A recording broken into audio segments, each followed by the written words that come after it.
I'm calling it now. I think we've officially passed 100 subs. We're technically at 102, but you know how YouTube is. Sometimes it'll do 98, 99, 100, and then go back down, then back up. But I'm calling it now. 100 subs. This is the 100 subs celebration. Thank you to everyone that has subscribed, everyone that has clicked like, everyone that has commented. And most of all, thanks to the people who stuck through the hard times. Those of you who are ride or die, you know who you are, I know who you are. I spent a long time with like 8 subs, and then a long time at 16, and then I had a little explosion, and then a drop off, and then it kind of bounced back. We're at 100 subs somehow. I can't believe 100 people wanted to watch this, and here we go. What's the different kind of 100 sub celebration that we can do?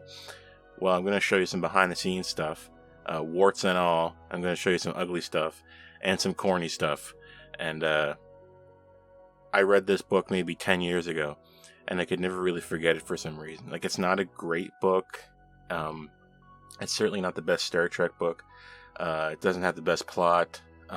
But there's something about its prose, if you know what I mean. That kind of intangible feeling of, wow, there's some really good passages in this. Maybe you've experienced that kind of thing if you've read books before. And this is the one that I couldn't get out of my mind. So I'm going to read you a section from this book, from Diane Carey, Star Trek Final Frontier, and there are a few things that can't really be canon anymore, so we're going to check it out, and I'm going to cut out a few bits. I'm going to concise it up so it kind of fits into this video. Let's get going. Perhaps it was the way he said it, with all the awe and respect a human being could utter. Starship. Her hull, every inch of it, was opaque ivory. There were no signs of call letters or decorative painting, and she stood out like a pearl against black velvet as she hovered in space dock. The absence of decals, numbers, and letters made her all the more startling. George had no idea how long it was before he took a breath. Robert April's quiet enunciation of that word made him quiver with empathy.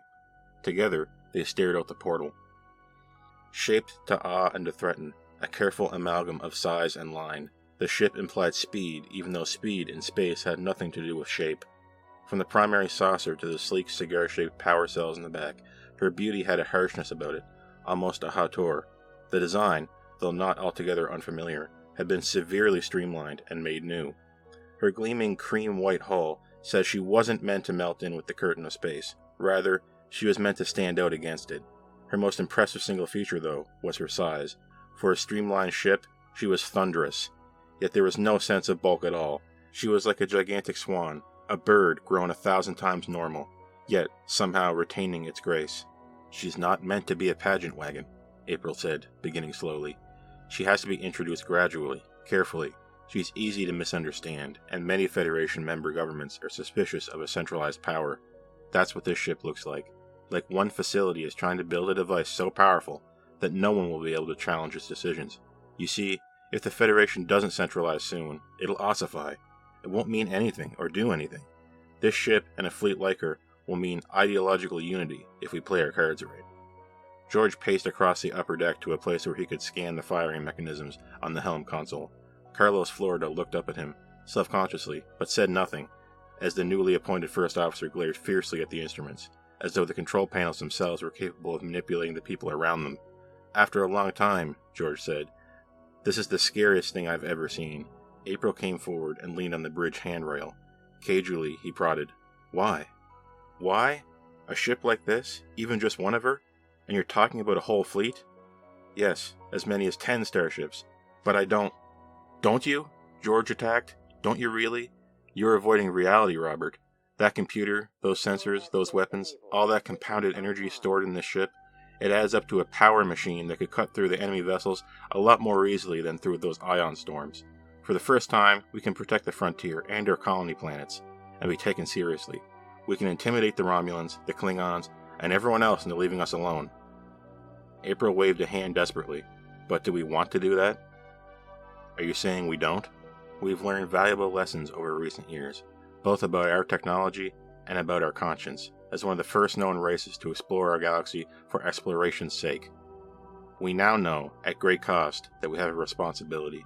To the galaxy we open up, we owe justice and choice. To ourselves and those who join us in years to come, we owe strength and the courage to use it. To everyone, everywhere, We owe care in choosing wise individuals to meet that justice and that strength. The Council has accepted my recommendation, and it is with highest pride that I announce my successor to the captaincy of our flagship.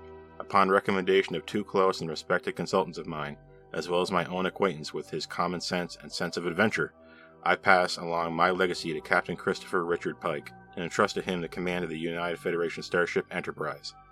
Under Captain Pike, a very special ship and a very special crew will soon embark on the first of a series of exploratory assignments to deep space. With them, they take our hearts, our hopes, our support, and our trust. It's a thrilling concept, isn't it, my friends? Space, the final frontier. These are the voyages of the starship Enterprise. Her 5-year mission, to explore strange new worlds, to seek out new life and new civilizations, to boldly go where no man has gone before. Thank you all, and farewell. Captain Robert April, address to the United Federation of Planets General Assembly, October 2nd, 2192.